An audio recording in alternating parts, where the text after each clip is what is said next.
अवधूत चिंतन श्री गुरुदेव दत्त. माझ्या सर्व साधक बंधूंनो, आपण वामनविलास प्रकाशनची पुस्तकं वाचत आहोत. त्यात सध्या परमपूज्य दादा लिखित सद्गुरू स्मरण पुस्तक वाचत आहोत. आज आपण परमपूज्य श्री मामांची जन्मपत्रिका यावर एक अभ्यास. त्या परमपूज्य दादा म्हणतात, मी कराडला शिकत होतो तेव्हाची गोष्ट आहे. एका मित्राने मला 80 वर्षाचे जन्मभूमीचे पंचांग आणून दिले होते. ते एकदा सहज चालत बसलो होतो. चालता चालता 1914 सालचे पान निघाले. एकदम चमकलो. आठवले की हे तर परमपूज्य श्री मामांचे जन्मवर्ष. भराभरा माझी ज्योतिष टिपणाची डायरी शोधू लागलो.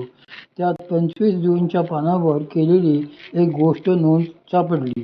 25 जून 1914 आषाढ शुद्ध द्वितीया सकाळी परमपूज्य श्री मामांचा जन्म पुणे येथे. सगळे होते पण जन्मवेळ मात्र नव्हती. क्षणभर स्तब्ध होऊन बसलो. आता काय करायचे? उत्सुकतेपुढे बंद दरवाजेच दिसत होते. ते उघडणार कसे? हळूहळू मागच्या स्मृती जाग्या होऊ लागल्या. गतस्मृतींचा आधार 1981 सालच्या जानेवारी जानेवारी महिना होता. परमपूज्य श्री मामा प्रथमच कराडला आले होते. त्यांच्याबद्दल मला तेव्हा काहीही माहीत नव्हते. त्यांच्या दर्शनाला गेलो. बोलता बोलता मनात आले की यांचा हात बघावा. धीर धरून त्यांना विचारले. ते गालातल्या गालात हसले. म्हणाले, मग बघ की, त्यात काय विचारायचे आहे? असे म्हणून त्यानेच आपला उजवा हात पुढे केला. मला एकदम गहिवरून आले. केवढा अकृत्रिम स्नेह! प्रथम तो दैव दुर्लभ श्रीहस्त मस्तकी धारण केला आणि नंतर मनोमन क्षमायाचना करून त्यांचे सामुद्रिक बघू लागलो. हातावरील रवी शनीची चिन्हे जवळजवळ आलेली होती.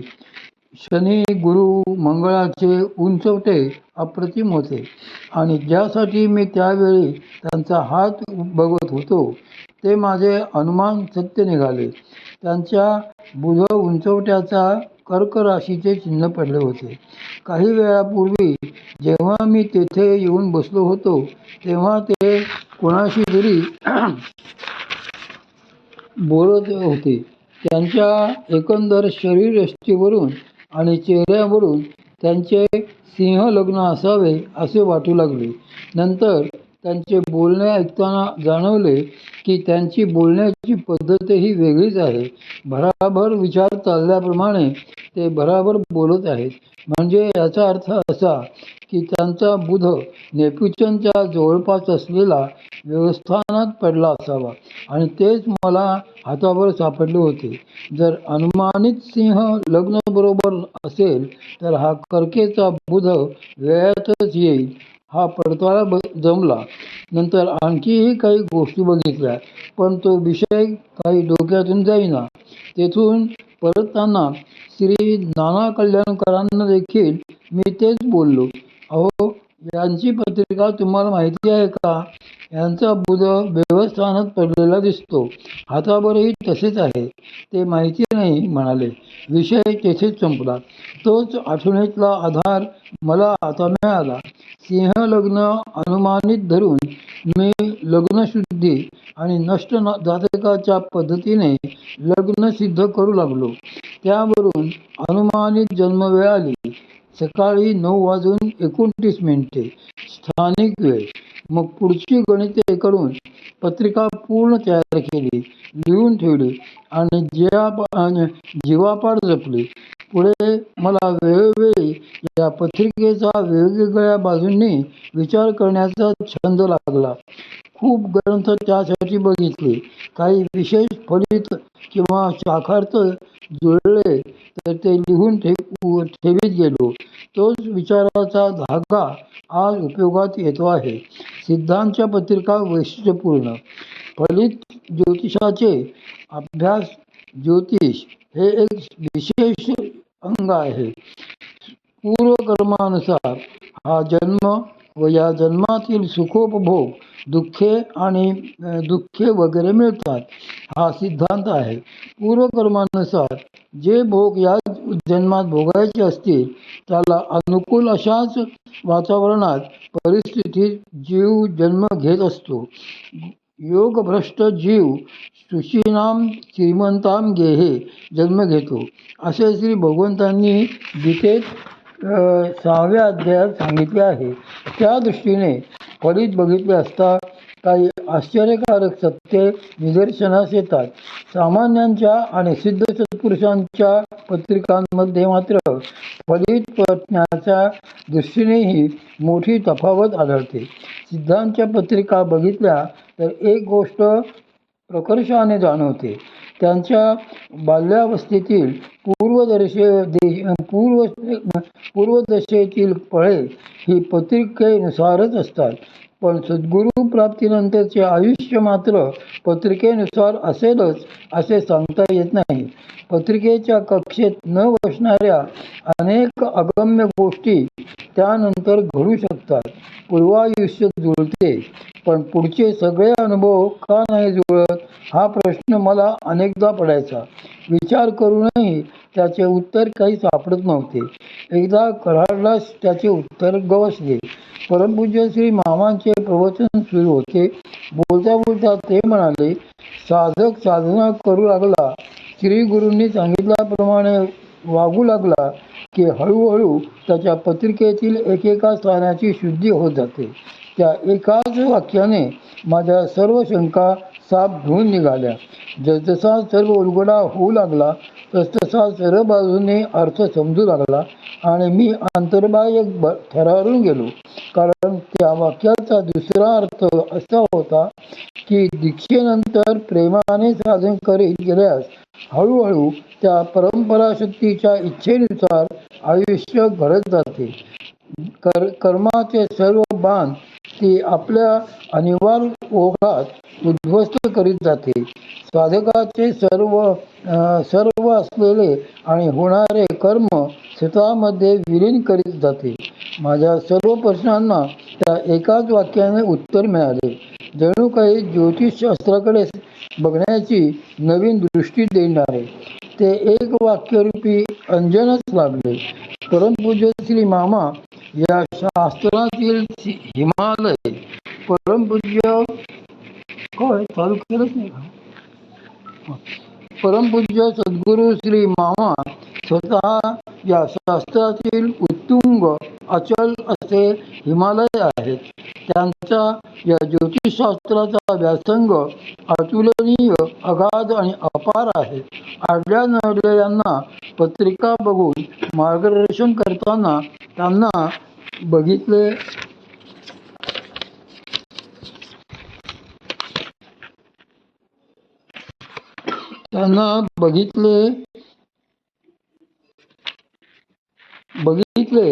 की आश्चर्याने थक्क होऊन बघतच राहावेसे वाटते.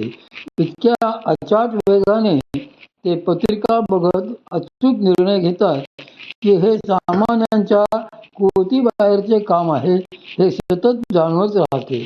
असे विलक्षण गतीने फलित सांगणे हे केवळ अशक्यप्राय असते आणि ते तर सहज लीलाविनोदाने ते शक्य करून दाखवितात. हे सारेच माझ्या विचारांच्या बाहेरचे आहे. परमपूज्य श्री मामांकडे या शास्त्राचा वारसा कसा आला ही पण एक गंमतशीर हकीकत आहे. त्यांचे आई वडील, आजी जानकीबाई, मामा नरहरपंत वगैरे सर्व मंडळी या शास्त्रात अत्यंत निष्णात, अभूतपूर्व अधिकार असलेली होती.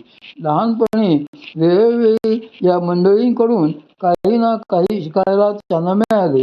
शिवाय त्यांच्या रक्तातच ज्योतिष होते ते वेगळेच.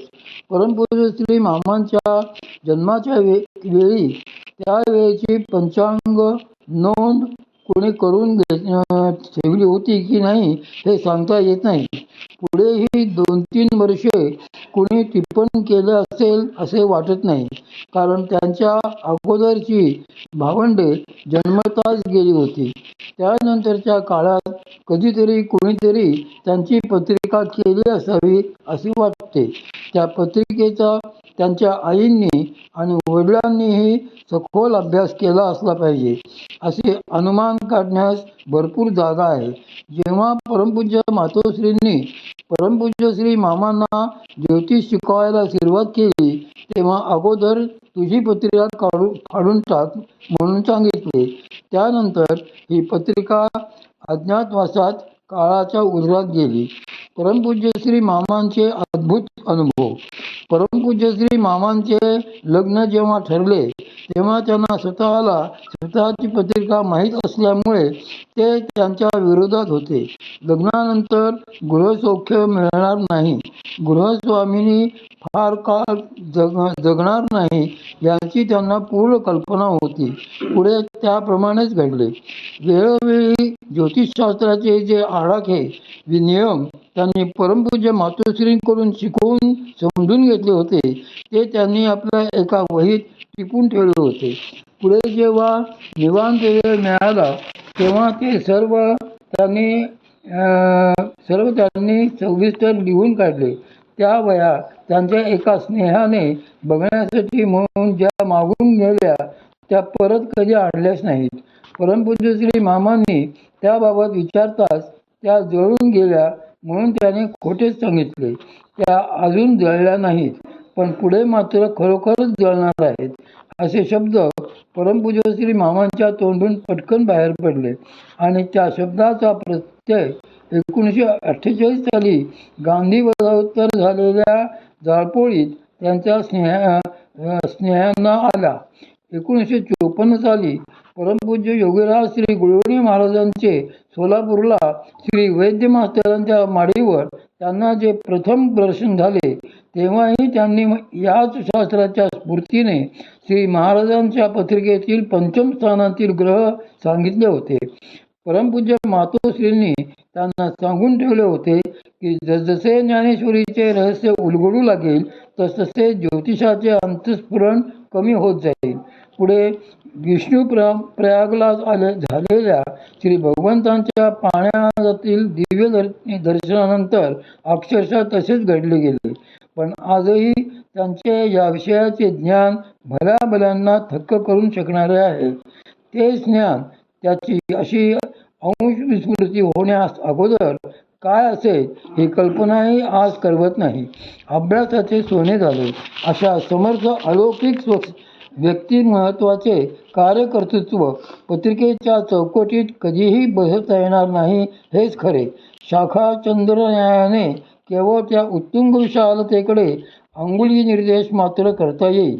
त्या निर्देशांच्या अनुरोधाने चंद्रशोधन मात्र ज्याने त्याने आपल्या आपणच करायचे आहे. मी गणिताने काढलेली पत्रिका बरोबर असावी असे मला जरी वाटत होते तरी खात्री करून घेणे आवश्यकच होते. म्हणून धीर धरून फेब्रुवारी 1988 मध्ये मी परमपूज्य श्री मामांना त्यांची ही पत्रिका दाखवली. ते काय म्हणतात हे श्वास रोखून अपेक्षित राहिलो. त्यांनी शांतपणे पत्रिका चाळून बघितली, 1-2 शंका विचारल्या आणि आपलं मत दिले. पत्रिका बरोबर वाटते, ती पण बरोबर आहे, वेळही जमते. अक्षरशः युगायुगाचे ओझे डोक्यावरून उतरल्यासारखे वाटले. अगदी मोकळे वाटू लागले. वाटले की सगळा अभ्यास सर्वांचे चीज झाले. आजपर्यंत या शास्त्राचा जो अभ्यास घडला होता त्याचे संपूर्ण फल मिळाले. अभ्यासाचेही सार्थक झाले. आता इथून पुढे या शास्त्रातला एक शब्दही कळला नाही तरी चालेल. त्यासाठी हा अभ्यास घडावायचा होता ते घडले, भरभरून पावले. परिस्पर्शाने लोखंडाचे सोने होते असे ऐकले होते, आज मात्र अनुभवले. त्या एका परिसवाक्याने अभ्यासाचेच सोने झाले. केवळ परमपूज्य श्री मामांच्या त्या शब्दांच्या बळावरच आज ही 6-7 वर्षांची शोधयात्रा शब्दबद्ध करण्याचे धाडस मी करतो आहे. ते परमदयाळू आहेत. आपल्या लेकरांवर अकारण पात्रतेचा विचार न करता पूर्ण करुणा कृपा करतात असे अनुभवल्यामुळे हा धीर होत आहे याची एरवी हिमालयाचे वर्णन एखाद्या इवल्या वाळूच्या कणाने करावे